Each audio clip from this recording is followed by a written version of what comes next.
Thanks for joining a Matchmaker's Guide to Love and Life with your favorite matchmaker, Katy Clark. Keeping it real here, and today you're going to love my guest, Chris Love Coach. That's what you'll find him under at Chris Love Coach. He is going to help us ladies get back into our feminine, and I have to tell you, he helped me a little bit. Even after our podcast, we kind of worked on some feminine energy that Katy could be pulling out, aside from her masculine.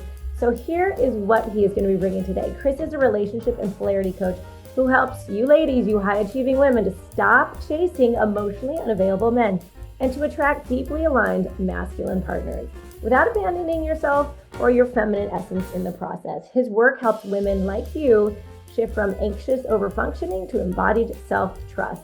And let me just tell you, the whole podcast helped me. You know I'm a little bit spicy, you know I'm a little bit strong, but there are definite ways that we're going to share on the podcast today of how you, as a strong woman, can just lead a man into leading you. You are watching a Matchmaker's Guide to Love and Life with your favorite matchmaker, Katy Clark. I have got Chris, the Love Coach, on. I mean, Chris, I love the fact that you're willing to come on my podcast because I think you have so much to say to the women who follow me, to the men who are trying to find women that you speak to. So I am really excited about today's word that you're going to give. Thanks for joining. Yeah, super happy to be here. Glad you reached out and look forward to our chat. It's going to be a good one. Well, first, how did you become Chris Love Coach? What's your credentials? What school did you go to? And I'm teasing about that. But how you became Chris Love Coach? Fair. Yeah. So credential wise, I'm a master life coach. So that's kind of the background, right? That gives me all the skills and abilities and whatnot. But I think what's more important when anybody's working with a coach or a therapist or anybody in that realm is the how you feel with someone, right? So it's the trust in the person in front of you to guide you and lead you and create the safety in the container so that you can have the courage to go to the places you need to go to uncover and rewrite and do all the deep work that's required to really morph into the being who can attract the kind of relationship and partner that you truly desire. So credentials are important in everyone. And also, I think it's a lot more about the resonance of someone. So I just want to say that. So the whole backstory behind me is I remember being probably 8 or 9 years old in my parents' bathroom and one of the first houses we lived. And I remember just looking in the mirror and praying to God to give me a girlfriend. So, which is very young, right? Yep. Very young to be focused so heavily on relationship. And that was the start of my not obsession with relationship, but very, very much my energy and time and attention has been focused on observing, on being in relationship, on discussing relationship. It's always been a passion of mine. And I think the underlying thing beneath all of that that took me many, many, many years to realize was that I was embodying and holding on to the deep belief that relationship would somehow complete me. So I remember distinctly thinking when I was a teenager that when I'm married and when I have the family, then I can start my life. Then I can pursue my purpose, my purpose and do all the things, right? And so it's always been there in the background. Where did that come from? If I could just stop you real fast. The line from the movie, "You complete me." I mean, where as a kid did you think that? And did your parents have a great loving relationship? Did that spur you to want to talk about relationships, or was it they didn't, so therefore you're like, I'm going to do it better? Like, I'm still interested in your kid time here and your thinking. Yeah, great question. Great focus on that because so much of our patterns and the way in which you show up in adult life is comes from that place. And it's not something I've ever really thought of, but what I would say is it's probably a combination of culture and what's fed to us, right? And what we witness in the Disney movies. And I mean, this isn't something new, it's what people talk about. So it's likely a combination of that. Plus, I was raised in a religious household. So there's a big emphasis on marriage and on commitment and all of that kind of stuff. My parents did not have a very loving relationship, I would say, nor did they show any of that to us as kids. So I would imagine there was also an element of me really desiring what and believing that what I wasn't getting from my parents would somehow be offered up to me in romantic relationship.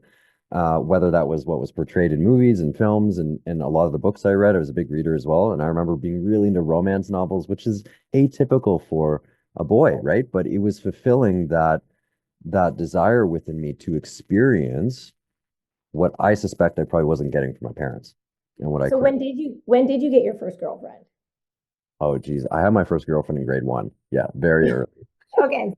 If you were my child, you would have zero girlfriends until you graduated from college. I'm big on that. I'm like, go build your kingdom, boys. None of these girls, Yes, and plus girls beautiful. nowadays are so expensive. I'm like, it's unbelievable. Yes, and great advice for boys, for sure. Yeah. That's my parenting wisdom right here. I just had to stop. First create a GIT, a gentleman in training, as a mom. That's what I'm going to Yeah. share. Don't Yeah. let them date anybody. Let them date you as the mom. Like, let them be sweet to you. Let them buy you flowers, and then launch them into the world. Okay, great. Well, thank you so much for sharing that. But then, when did you decide, like, to create your Instagram handle to really go forward with it? Yeah. Yeah. Yeah. Yeah. So, like I said, the relationship element and that view has always been there, and I've always been very interested in it and in connecting with people, and I've always held been able to hold a lot of space and presence and capacity for my friends and conversations. So, coaching itself had always been, not always, but I'd say for the last 5 years, 6 years, a background push. I've always been very interested in psychology. Mhm. I've got an engineering degree and a master's in business. And first year engineering, I took one. We had three electives maybe the whole time, right? And so one of them was psychology, and I loved it. I love that connection. So all of this has always been percolating as some of the. I'm not sure if you're familiar with Ikigai, but it's the sweet spot of what I'm good at, what the world needs, what people can pay me for. And there's another fourth quadrant, and it's the middle. It's the sweet spot of this is why I'm here. And so all of this had been kind of dropping into my awareness, into my environment over the years. And it was me entering into my first ever coaching program, group program, myself as a participant 3 years ago, maybe between 3 and 4 years ago, that dramatically shifted my life. And I got to witness what coaching actually looks like and Right. what what's possible for people in that transformation. And then I just started leaning in. I just started leaning in. I became an assistant coach and I volunteered in a couple different ways. And I started my first client I had maybe 3 years ago, paid me $100 for 3 months, kind of thing, right? And so Yeah. things have really changed quite a bit since then. I started really pursuing social media and developing that platform and offering up everything that I do a year and a half ago now, with consistent daily posts almost. And Yes. yeah, things have You really, inspire me because I've been doing this for 5 years on social media and I'm done. It's exhausting. I it mean, tons of can be. content out there, but it's like if I gotta Yes. watch me one more time. Yes. So, Yes. but I think it's also you have a great radio voice, so us ladies are like, oh yes, what is he saying? If I could Yes. just compliment you. Superpower. I Yes, know. I know. there I'm you well go. aware. Yeah. Yeah. Totally. Have you always been focused on women, on coaching women? No, no. These are really great questions. I just want to acknowledge you for that. No, I have not been actually, because Mm. part of what I've experienced in coaching and in the programs I've been in, my own personal development is my deep love and connection with men and being part of them. It's not something that we typically experience as most men, Right, that right. camaraderie and that emotional bond that can be formed when you're actually doing this kind of work with men. It's very special. It's very unique. It's not the same as doing it with women. And so my initial take was, hey, I can help men on the same journey I've been through, right? Mm-hmm. And help them overcome some of their challenges. And that was a deep desire. And I have worked with quite a few men as well. But a conversation with one of my friends who's also a business coach, early on when I first started this whole thing, and she asked me what I wanted to do, and I explained all this to her. I want to coach men, blah blah blah. And part of the reason why I don't want to coach women is because it's easy for me. And Oh, okay. Chris, like, why do you have to always do the hard thing? Which is part of one of my patterns, right? It's the Okay. harder it is, the harder I have to work at something, the more valuable it must be, right? The more valuable I must be. If I can actually do the thing, then that must make me really valuable. And she said, maybe just try and do something easy for once and just see how that goes. And that was some of the best advice I've ever had. And it's led me down this path. Uh, Okay. because part of the reason I work with women now is because of the work I've done on myself as a man. And who it enables me to become in the room with a woman and what it offers her, which is the opportunity to redefine her relationship with men and with Yeah. the masculine energy in a low risk environment and to try out being in her Mm-hmm. feminine, being in the fullness of her. And getting to experience what it's like to have a man hold her in that, witness her in that, appreciate her for that. It's not something a lot of women can do. And it feels very scary for most who aren't comfortable with that to bring that into the context of their romantic relationship. That brings up all their fears, right? Yep. So that's predominantly one of the reasons. And it's a side benefit, but it's large. It's hard to measure, but for most women, it gives them that safety and trust to explore that different side of them.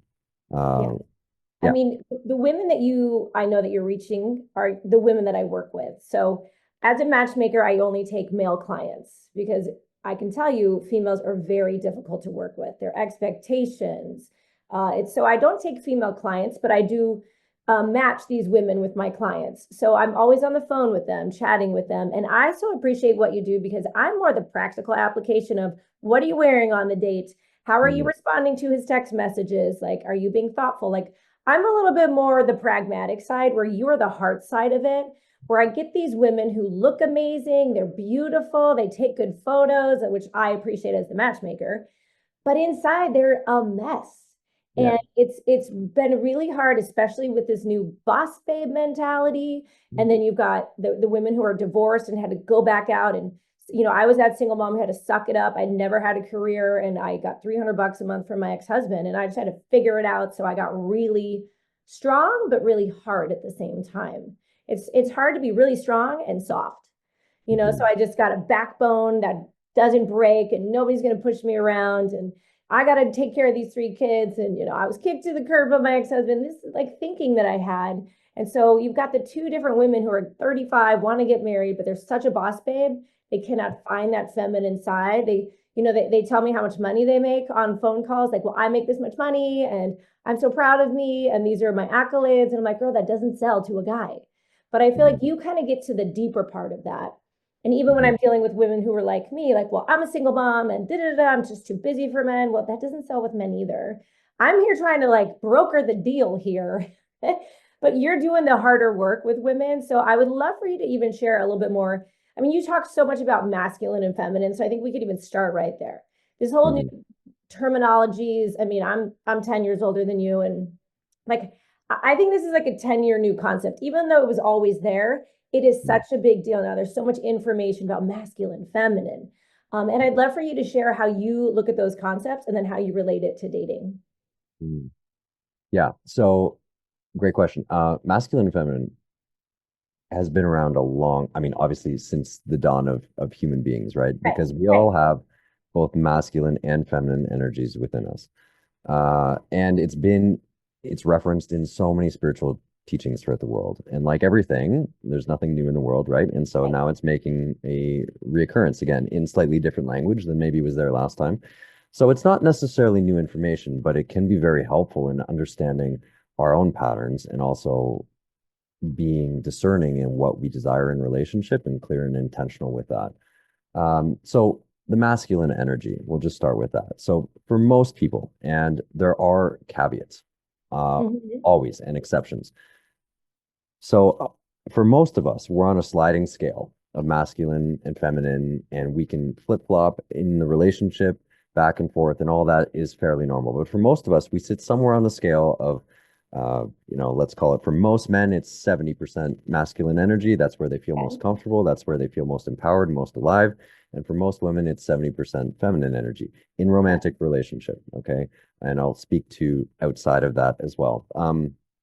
For most people, that's where they feel most comfortable. Now, for a lot of women I work with, and probably a lot of your listeners as well, they may not relate to that because they may say, well, I really like the part of me, and I'm very comfortable with the part of me that has a goal and is able to pursue that and build a business and take care of the family and think of all the details and plan the vacation and all those things. And yes, we all need that masculine energy to actually move forward in life because the Mm-hmm. masculine it's the mind, right? It's the conscious mind. It's the thinking and the planning and the doing and the analyzing and the forward movement towards a goal or an objective. And the structure, it creates the structure to Right. hold the feminine, right? The masculine is the physical manifestation in the world of our feminine desires and our feminine dream. Okay. So Mm. The feminine energy is the dreaming, it's the being, Yes. it's the actual presence, it's the flow, it's the playfulness, it's the feeling, the physical feeling of the emotion. Whereas the masculine is the manifestation of that in expression, if that makes sense. And Yeah. so we need the masculine within us to create the structure for our feminine to thrive, to bring it into realization in the world. So we need both, right? Now, in the context of romantic relationship, most people find themselves in a position where one partner occupies one energy the majority of the time, and the other partner occupies the other energy. And that creates polarity, which I'm sure you've heard and your Right. listeners have probably heard before. And polarity is just the attraction between the two poles, right? We think about a magnet and there's a positive and negative pole, and they're attracting each other. Similarly, if we have two people who are trying to be in their masculine most of the time, or presenting in their masculine most of the time in relationship or in dating, they're going to repel each other. It's the two positive poles and they push each other away. Why? Because most people don't want to be fighting for the position that feels natural to them. They don't want to fight. I call that a lot of boss bay women end up Yes. competing with a guy on a first date. Yes, they do. If I'm just getting straight to the point here as a matchmaker, these guys will give me date feedback, and all he says is, I heard about how great she is at work, and she makes this much money. And it's like, ladies, do not lead with this. Yep. So it's Yep. really that, again, they're coming with masculine to the masculine. And it's like, he's like, I got buddies. I don't need this. I need a feminine Correct. energy to come to a first date. Correct. And she leads with that because most of the time she's most comfortable in it, Yeah. because the masculine often is trying to gain control. And so an unhealthy relationship with the masculine for a lot of women comes from an unhealthy experience with the masculine when they were young. So either in their relationship with their father or in relationship with past boyfriends, at some point it began to feel unsafe. And so they choose, instead of being in the discomfort of uncertainty, which is what's required when you're in the feminine, it's the trust in yourself that everything will work out, that it will be okay, that you can just be and be move with the current, right? That requires a lot of trust in yourself, in life, in God, if you're spiritual or religious, uh, in order to be in that position. And when that trust isn't there, often what happens is we turn to the unhealthy masculine, which is the desire to control and to Yeah. manipulate and to move towards what we want forcefully, right? To take leadership in the relationship or in dating. And a lot of successful women, they are very good at using their masculine in their life, right? Either Right. because they've chosen to or they've been forced to, uh, through divorce, or they've had to run the household. And it's a beautiful thing. It's a beautiful thing to be very good at that and very good at employing that masculine energy, because it's gotten them so far and we get to celebrate that. And also we get to recognize that most women in relationship, what do they say to me when I ask them if they want to be doing all the things? They say, no, I'm They always tired. they always say that. Yes. Right. I'm exhausted. I'm tired of having to hold this down, the Yeah. relationship down. I don't want to be his mom, right? I don't want to take care of him. I want to be taken care of. Yep. I want to be provided for. And so very successful in the rest of their life, and then bringing it into romantic relationship feels very unfamiliar for a lot of women. We're so used to being in the masculine the rest of their life. Well, it's because they have to be vulnerable. And Correct. It requires that is trust. what's Yes. hard. And I'm I look vulnerable, but I'm a little bit of a tough cookie over here. And I actually just got off another podcast call, and this gentleman says, you need to be a little bit more tender. And I'm like, dang, he just called me out. He's like, you mask it with a giggle. And I do. I mask it with a, ah, ha, ha, ha. It's like not a big deal, but it is a big deal. And it's hard for a woman to give her heart to a man who perhaps, and maybe for the most part, his EQ is not there, so he's not going to receive it. He's not going to know how. He's not going to contain her feeling. He's not going to want to feel her feeling. And so, women are at a state where they're just like, I'm done. I'm exhausted. Like these guys just won't get me. I'm not going to be vulnerable. I mean, first dates, women are crossing their arms. So I'd love to even speak to a first date. Like, how would you explain how would you take, and you have this question, how can women soften without losing their power? So let's just take a Yeah. first case example. A first Yeah. date example is that these women who are boss babes, you do a great job in life, ladies, yes, and you probably want some accolades for it. So you get on the first date and you're telling them all about how great you are and all the things that you do, but your hands are folded, you're sitting back, you don't want to touch a guy. I mean, these are the things I get on feedback forms. Like, she wasn't friendly, she didn't laugh. You talk about being in the feminine is playful, it's vulnerable, it's silly, it's being, but man, these women these days, oh, it's killing me. So as a man, what would you say that date should look like from your viewpoint and you're watching a woman? What would that feminine woman be like on a first date? Yeah. Yeah. Awesome. Awesome question. Mm, So, and I just want to talk about, because most often that question comes up. Women think that softening, they can equate it to shrinking, right? To being mm, less okay. of who they are and how they show up in their life. And it's not Mm-hmm. about that. It's about softening is about dropping your armor, right? It's about dropping your protection shield. A true woman's her power comes from her presence, not from control, not from trying to manipulate or control the outcome or the environment. It comes from her intuition, from her feeling, from her knowing, from her emotion, not from her hypervigilance on trying to discern where he's at, what he's Right. thinking, where the thing is going.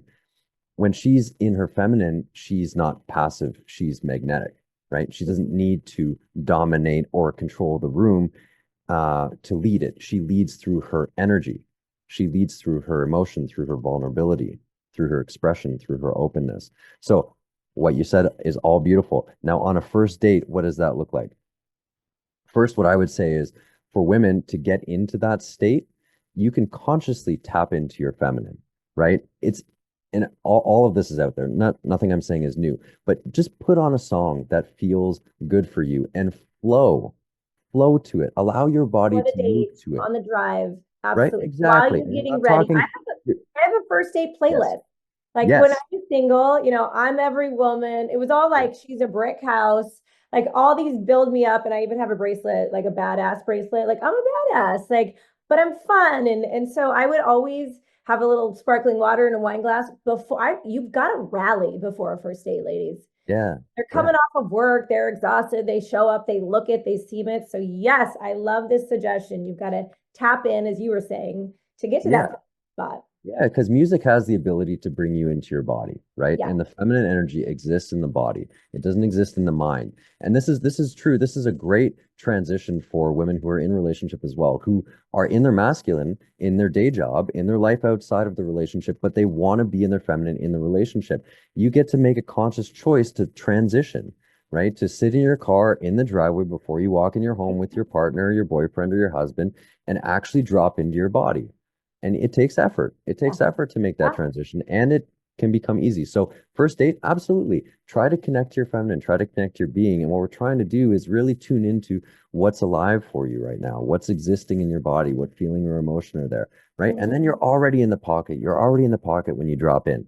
So, when you're on the date, you also want to pay attention to what's coming up for you in your body, right? Mm-hmm. Tension, tightness, resistance, pulling back, leaning in, opening, laughing, playfulness, right? Your guide for whether this relation or this date is going well or not should be how you feel in your body. But wait, let's say she says, well, he was making me feel. So I got to go backwards because when I was dating, and I dated a lot, and I dated for Matchmakers and I dated off Bumble, I just dated. I just had a blast. Guys would say, you're the best first date I've ever had. Mm. Because I didn't care if he was, I mean, there was maybe 2, 3 times I dated douchebags that I actually got up, left, paid the bill, whatever I needed to do. But for the most part, even if he was a little boring, even if he was a little like cringe and I probably wasn't going to go out for a second date, I was fun. I Mm. was going to enjoy my time because I can't get my time back. I'm going to be out there. And I've been on dates where I would walk to the bathroom and guys would come up to me and be like, hey, why are you out with that guy? You should be out with me because of the energy that I presented. So, Yes. so when you say these feelings that are coming up, a lot of women will be like, well, they'll blame him for not feeling comfortable. But then maybe she's not in a state where she should be going out. If she's, there are women I'm like, why are you even dating? You don't even like men. Like, Yeah. it's a Yeah. confusion, but shouldn't they just be able to be feminine even if he isn't a great date? Do you think that's possible? Like if she has Yes. intention, maybe she shouldn't be on a date. Or Correct, how do correct, you see correct. that? Okay. Yeah. Yeah, yeah. Excellent question, right? Because what you're touching on here and what you're poking at is um for a woman to, let me step back. So a lot of women believe that getting into relationship with a masculine man is going to create the safety and the structure for them to be in their feminine. And that's the magic sauce that they're looking for to finally be Right. in that place. Yes, it can enable that for you. And you also get to create that safety and that structure within yourself to Mhm. allow to be able to reveal your feminine prior to needing it from a man, right? Or prior to getting it from a man, because it's Right. not about him. So, yes, you get to choose to be in your feminine. Every woman has that ability. And this is where the deeper work comes in, because she may have all of these protection mechanisms and patterns of behavior and parts of herself that say, hey, it's not safe for you to show up in this way right now with him, because the last time you showed up in that way with your relationship 15 years ago, he smacked you or whatever it was, or he Right. shut you down, or he Belittled said you. he Yeah. gaslighted you, right? Or any of those things. And so that's a pattern that she has to work through, right? That's something subconscious that she gets to do her own internal work around so she can bring the fullness of herself to that date with obviously like her own discernment around how much she wants to reveal and where she wants to go. But that is the secret sauce, right? Is as a woman, when you bring the fullness of you online, men notice, right? Hmm. They want, despite what women think, we actually love your bigness. We love the fullness of you. That's what we crave because we don't have it. We can't tap into that feminine in the same way. And so we're craving it from you, right? Does it mean that sometimes it makes us uncomfortable? Yes. Hell yes. When a woman comes at me with her rage and her ferocity and her disappointment, do I feel like I can always hold it? No, I don't, right? Even though I've done a lot of work. Does it make me uncomfortable? Right. Yes, it does. And Yeah.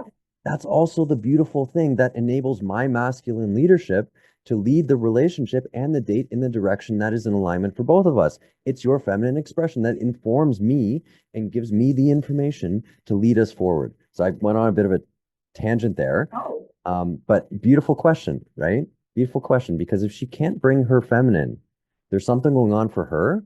yeah, there And is. also the recognition that it might actually be unsafe. He might actually be creating an unsafe dynamic, True. which, and she gets to use that discernment too, because not every man deserves all of Yeah. you either, Yes. right? And And not right so, away. Not right. You no, can earn exactly. that. You make it.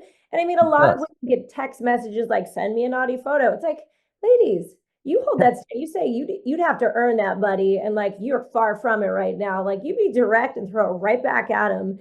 And on a Yes. first date, you don't need to tell him everything. You don't need to open up. And I am a believer, be fun, be friendly, be feminine. And Yes. what you wear actually really matters. So see, again, I'm about the pragmatic, practical, how you show up, where you're all about the like, what's your heart doing inside? And then here's another question. So why do so many women feel unsafe letting a man lead? So, and this really does go back to first dates because, for example, before the first date, there's usually a text off of like they're chatting online somehow. Maybe they met in real life, which is now a dream. People are like, I want to meet in real life, IRL. And yet she is so flustered with him not leading. But I'm on team man, where every man is trying to figure out every woman. Some women want the man to pick the restaurant and have the date planned. Some women have opinions of their own and they want to go to certain restaurants. Some women don't even want to go to a restaurant. They just want a coffee and they expect these men to know it all. Like they should just know what I want. This is what women say. He should just know what I want. I'm like, what? He doesn't read your mind. So, but yet she has this back and forth issue of he should just know what I want. And then when he does pick, she doesn't like it. And I hear it even on first dates, and then it magnifies in a relationship. I can tell you, I've seen it in my own relationship. These kinds of little push pull of letting a man lead just gets bigger. And so if you don't kind of deal with it in that first dating stage, it's going to be harder to let him lead if you can't even do it in the beginning. So here was the question again: how can women soften without losing? Or I'm sorry, why do so many women feel unsafe letting a man lead? If she can figure that out, then maybe she can learn to let him lead. Yeah. And we talked a bit about it earlier, letting him lead requires trust fundamentally, right? And Okay. for many women, that trust has been broken Okay. in their childhood relationship with their father, with or their masculine, whoever was there or wasn't there, right? For them in their life, or their early relationships, or their most recent relationship. So it feels unsafe because it requires trust, and that trust has been broken fundamentally. There's also a, go ahead. Could she do something? So because I'm so pragmatic, Mhm. I want a woman to feel comfortable on that first date, and but I still want the man to lead. Yes. So I'm a big believer in, if you want to have a first date with a guy, tell him I'd like to have a first date. I'd love to go eat at a restaurant. These are three restaurants I would like. I'm free Friday night and Saturday night. Go ahead and take control. Yeah. Do you think that's still a little too controlling? I think that's pretty Say yes. prescriptive. Okay. I would say that's fairly prescriptive. What I would invite instead is something a little bit like feminine leadership doesn't have to, because that's getting very particular, Right, right? very particular. That's very particular. And what you could say is, hey, I'm really enjoying the way we're connecting. Let's say it's an online dating situation. I'm really enjoying the way we're connecting, and I would very much love to meet you in person in the next week or two. And then watch him. See Correct. how he Watch. leads. Because you're giving him opportunity to step into the leadership role. And you know what? There's going to be a lot of men that don't, Yeah. right? And that's information for you.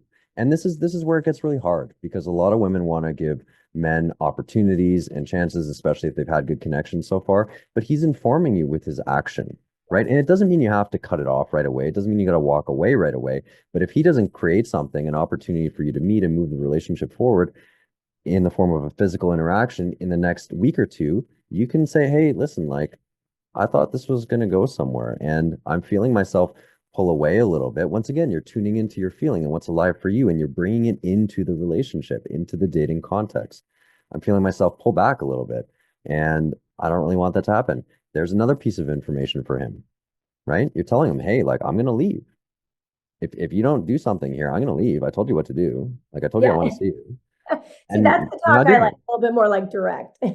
Yeah, which is okay, right? But then again, this is where things get subtle because the direct talk often comes from a place of you trying to move the relationship forward, Yeah. Yeah. which is you taking leadership once again, right? It's you stepping into the masculine leadership. It can also take form in an energetic and an emotional sense too. When a woman feels like a man's emotionally unavailable and maybe she's got a little bit of anxious attachment, she tries to lean in to close the gap, to bring Mhm. things together. She's trying to emotionally lead the relationship to closeness. He feels it, right? He feels it. And if we go back to our little talk about polarity, he feels your masculine leadership coming in, your feminine leadership, right? And that's going to push away his leadership. It's going to repel him from that. So, and this is tough. This is tough for a lot of women who are very Very. comfortable leading and moving things forward in their life with action. But feminine leadership is not action. It's being, it's informing, it's providing data. Informing. I love those words, informing and providing data. So let's use another practical example in dating. This is happening a lot out there. The question kind of revolves around this. How can a woman express interest without stepping into chasing energy? Or, same idea here, you've been dating for a long time and you want to get married and he's not moving on that. So, Hmm. either way, like she wants to date him or she wants to marry him. How does she inform him and then allow him to lead in that? What would be a recommendation? Now, you're probably going to hate this, but I gave my current husband an ultimatum. Which is not feminine energy at all. But we were at a stage where I was like, put a ring on it or I'm out. I mean, let's just be honest. I was very directive, and I teach women to be directive. I like your word; it's informative, Yeah. and it worked. He's like, wow, that's a pretty good thing. I got to get on my ball. Yeah. So how would you? Again, I'm assuming it's probably not the best way, but in that practical example I just gave of a woman who wants to get married to a guy, it's been years. She swears she's mentioned it. She feels like everybody in the world knows that she wants to marry and he's not moving, or even she wants to go on a date and he's not moving on it. What would she do? And you can have two different, lines, but I feel like they're the same thing. Like she has a heart desire and he is not noticing it. So, what I would invite her to tune into first is the recognition that something here in the context of this relationship is not in alignment with what she desires. Mm, It's no longer feeling good for her. And that is going to inform her actions going forward, right? It's going to either, if that goes on long enough, and we'll just project out, 6 months, 12 months, 5 years, 10 years, eventually she's going to find herself pull away from the relationship in some way, energetically, physically, whatever it may be. She may end the relationship. So her informing him and saying, listen, like I'm noticing, and my girlfriend did this with myself, essentially. Okay. okay. So I'll tell that story too. But her informing him that she's noticing there's something here that does not feel good for her anymore, right? Or it's beginning to not feel good. Okay. And what she desires is this. What she desires is a life together. What she desires, and it's also very important to actually understand what she believes the marriage, the commitment, the living together is actually going to get her. That's another Mm, really important piece because there's a need underneath what she is trying. She's creating a solution in her mind to okay. satisfy a need, right? Yeah. There's not always one way to satisfy a need. Like we think, most women, most people think, okay, when I get married, I'll be able to have the kids and then I'll finally be happy, right? I'll finally be able to relax. Like he'll take care of me and things will be good, or Yeah. whatever the story is that she's telling herself. We all know that's sometimes not how things play out. So she may be desiring more closeness. She may be desiring more safety. She may be uncomfortable with the unknown, right? With actually being in her feminine. Anyway, long story short, she needs to understand what need is not being met in the context of this relationship and what's currently not there. When she brings that to him, she brings her feeling, you know what, like I'm feeling a little bit of frustration maybe or anxiety right now because I have a need for security and I don't know where this is going. Like we've been dating for 2 years and I thought we were on the same page. I thought we were moving towards something and I don't feel like we are anymore. And it's creating this within me right now. And I feel myself like putting up some walls and maybe pulling back a little bit energetically, or I could see that happening for myself. And I don't want that to happen because I love you and I care about you and I want a future with you. And I'm scared about it. She's bringing her, once again, right? I just keep repeating this. She's bringing what her experience to him, and she's inviting his leadership here. Mm, She's inviting him into the space where he can say, shit, like I care about this woman. I want a future with her too. She's valuable to me and I want her to be happy. Most women want more, most men want the women that they date they do. to be happy, right? It's a deep desire. Like a man in his masculine, he wants to provide and protect. He Yes. does. And providing is emotional as well. It's not just monetarily or any other way, right? We want you to feel good.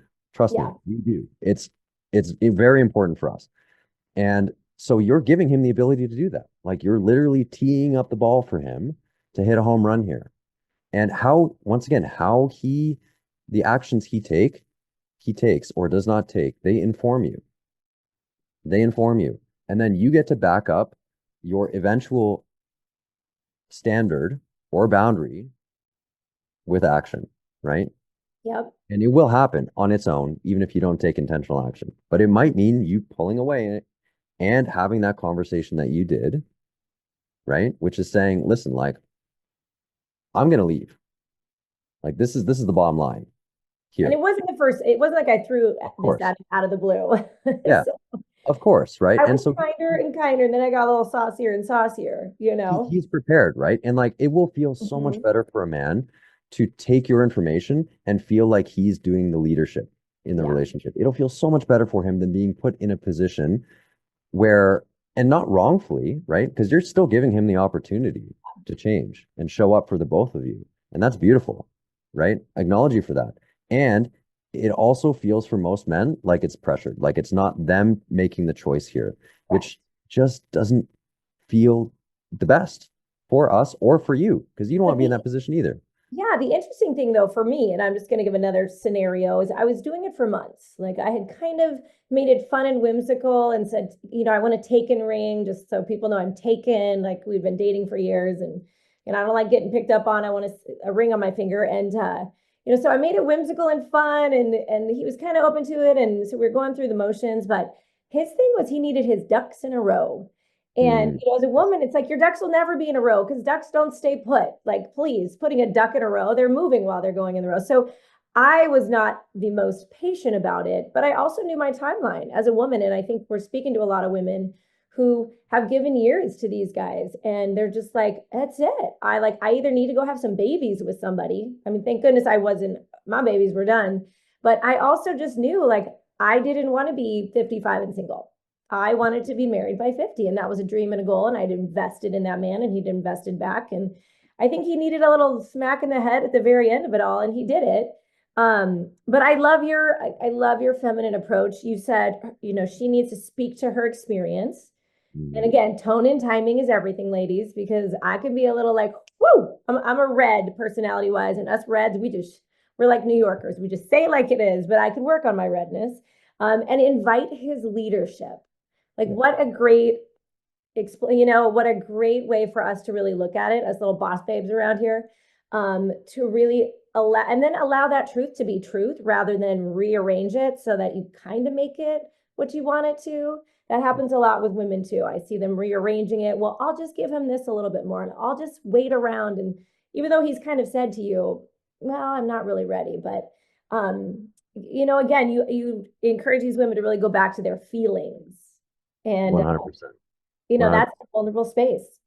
Yeah, it is. It is very vulnerable, right? It's very vulnerable because what it can mean, and you talk about the rearranging, and I'll use even a different word for that, which is subtle attempts at control and manipulation.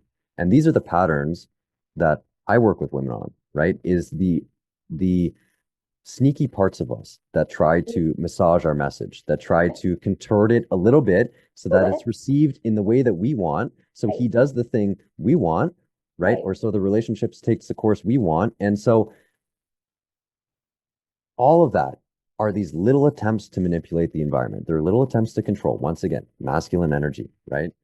The realness of you and your expression is actually sometimes what's required, even if it's Mhm. abrasive, even if it hurts him, even if it creates distance in the relationship, even if it means he leaves. And that is where the internal trust and safety needs to come online, right? Because most of us, especially those with abandonment or rejection wounds, we're trying to protect against that, Right. Sure. Man, right? I feel like I'm jumping into your class next week. That's it. And Yeah. let me just clarify, Ridley, is your class for those dating or is it for just anyone in relationship, married women? I mean, who do you think is your best client? Most of the women I work with are 35 to 55, call it in that range. A lot of them have been recently divorced, long relationships, and they're just getting back into the dating scene. So part of it is navigating this complex dating world. Um, Almost all of them are very familiar with the masculine energy in their life, right? And so they're desiring to be in their feminine in a relationship, and they don't know how to do that. So a large part of the work I do is bringing the body on board with what the mind wants, right? It's doing all of the deep subconscious somatic work using tools like inner child and internal family systems and somatic stuff and all of that to really create and rewire our nervous system to not see the things, not see threats in what we currently do, because a threat, our nervous system responds to what we perceive as a threat, right? A threat is if I say this thing in the way that's real for me right now, the relationship could end. Threat, right? Abandonment, rejection, worst thing in the world, absolutely terrifying, huge threat. Oh, I can't do that, right? So we get to rewrite what's actually threatening to our nervous system and create safety so that you can bring those parts of yourself to relationship. I don't think I answered your question. I went divergent there. So ask Okay. it again if you need to. Okay. No, we're good. We can have a whole nother podcast again. Yeah, we probably could. Yeah. we will. I mean, I think people are going to love it and they're going to be like, bring him back, bring him back. We have more questions. Well, I mean, this is the big question. We're coming to the end of the podcast. We want to know, are you dating? How did you meet somebody? And however much juicy details and encouragement you can give my followers, because there obviously are still great men out there, although they're in Canada, at least you're in Canada. But where do you meet somebody? Where did you meet yours? And tell us about it. Yeah, so I had decided that I wasn't going to do the online thing anymore. After my previous relationship, which was maybe 4 months or so, that ended, and I just made a commitment to fully heal and focus on my purpose and my connection. That was a big masculine, energetic shift for myself. It was the first time in my life, really, where probably the very first time, where intuitively I was more committed to who I was becoming and what I can bring to the world, i.e., the coaching and the work I do now with women, than I was to finding a romantic partner. And for a man, I'm not saying this is the best advice for women, but for a man, that is incredibly important, right? And it relates back to what you're teaching your boys. Yeah, building Purpose kingdom. and drive for us, when it's paramount, is it it Huge. pulls us into our leadership, Right. right? And it Right. offers up that feminine partner for us, Yeah. which is support and love and everything else and all the things. So I spent 9 months where I just wasn't even interested in dating, talking to women, any of those kind of things. And then I connected with a woman I went to high school with. Okay. A little circle back. I call that a circle back. Yeah, and funny enough, it was almost not at all a circle back because I didn't even talk to her in high school, even though she was dating my best friend, right? Okay. But my girlfriend at the time and her and my best buddy, we all went to prom together in the same convertible, which is I love it. hilarious. And he stalled it a million times, and that was very anxiety driven driving for me in the front seat. So yeah, I don't think I ever had a real conversation with her outside of that, but I had her on Instagram. Oh, Instagram. I was going to say, was it a Facebook? You're too young for Facebook. So it was an Oh no, Instagram. no. I was totally on the Facebook train. That was like first year of university for me. Did you DM her? So she had made a post about, so my sister, she was in my sister's grade, Okay. and my sister had said, "Did you know that Emily's husband died?" And I was like, "Shit, no, I had no idea." So I went on her Instagram and like just I was like, "Whoa, shit, like what happened?" Just curiosity, right? And so I started being fed some of her content, and Turn. she had made a post about her husband passing away, which was maybe 6 months prior to that. Okay. And what stood out to me was what she wrote about was the deep grief and loss she was experiencing in losing this relationship that was everything she ever wanted, Mm. everything she dreamed of. All of her dreams were true with this man and this life that they built together, the two children they had, the business they had built, everything. The deep grief and loss in that, and also feeling the excitement for the possibility of a completely different life. Okay. What honesty. Yes, and Yeah. honesty with herself, right? Because Wow. so many of us we feel compelled to not speak into things like that. We Into feel the future. compelled to sit The in the joy. grief because that's what's expected of us, right? Oh, I should be grieving, and I can't feel happiness. I can't feel excitement about a future possibility. And so Mhm. for me, I was like, wow, like there's something about this person. I need to talk to her. And I was actually trying to get her on my Instagram to do a live so I could get her wisdom and spread it out to all the women I was speaking with and working with. And that's how it kind of started. And so we just started chatting. She never ended up coming on my Instagram. It didn't work out timing wise, but she invited me up to visit her. So we're long distance right now. Okay. And she had posted a picture of her sauna. And I said, wow, that's a really big sauna. It was like a huge 6 to 8 person sauna. And she's like, well, you're happy. You're welcome to come try it out anytime. Join me in my sauna. Oh And I'm boy. like, yes, I will do that, right? And Love so it. I'm like, yeah, I would love to actually come and do that. So once again, she invited me. She invited my leadership. She said, "Oh, you're welcome to come." That's all she said. She didn't say, "Do you want to come? You want to come visit? Do you want to hang out? Do you want to do any of these things?" And so I made Flirting, it, flirting. I love it. yeah, totally, right? Perfect. And I was like, yes, hell yes, I do. So I booked a flight maybe a month later, came up for the weekend, spent it with her, and with no intention, either of us, I don't think, of anything romantic. Like it would, there was no real flirting. Like I could sense a little bit of possibility maybe, but no expectation. No expectation on both of us. And we talked about it after and during. And I think that really informed a large portion of our relationship was the openness and the willingness to explore and to see what's possible without needing it to be something. Without jumping in right away. Correct. Yeah. Yeah. So it's been a year and a half since then, I want to say. Year and a half since I You in the first. long distance.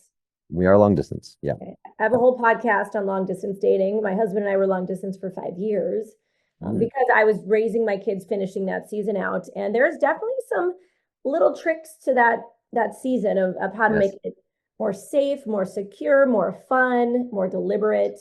Yes. Any suggestions do you have for dating long distance? A lot of people are not open to it. But I always say if your pond is full of carp and you want a king salmon, you might have to move to Alaska or Canada. Yeah. But it's sometimes eventually you might meet somebody great and somebody might have to move. But in the process, what do you suggest for long distance dating? Yeah, I think in the interim, like I love what you said there. And what I would look at is, does it feel good for you? Right? Because it's felt good for both of us to be Mm-hmm. in this way. And it won't be like this forever, but it Right. has felt good. It's given her the ability to move through her grief without leaning on me, Yes. right? Without using me as a stand-in. And she's needed that. And I've been pouring myself into my work and my life, and I've needed that space as well. I don't think we'd be where we are if we were in the same city. So for Yeah. both of us, it's been exceptional.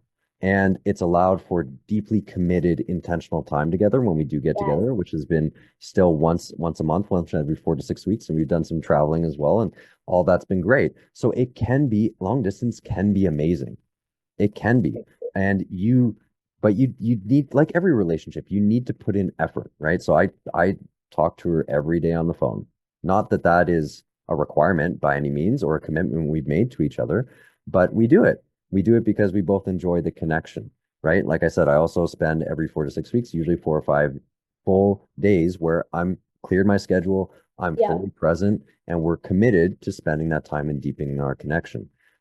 We also use a great app, which my one of my friends just turned me on to called Paired. It's amazing. Um, Okay. I've introduced, yeah, I'm so glad I'm bringing this here because it's been really good for us.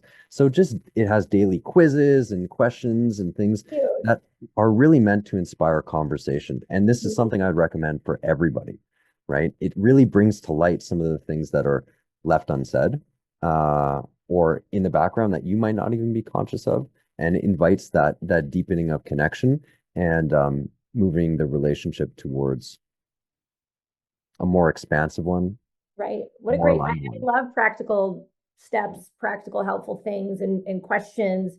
We have a book, my husband and I, 3001 questions. Because when we Okay. go sit by the fire pit, I don't want to talk about my day. I don't want to talk about his day. I already know about your day. I want to talk about like deeper questions about your childhood, goofy things. So we pull out our little book. We bring it on date nights. I mean, we have to purpose it. He's an engineering mind. So he's very up in there. And I'm like pulling teeth to get that little creative spark. And so I don't always feel like I'm teacher Katy thinking of 1,000 questions. So we use our book, but I'm gonna definitely check out this app. And then of course I'm gonna try to have them on my podcast.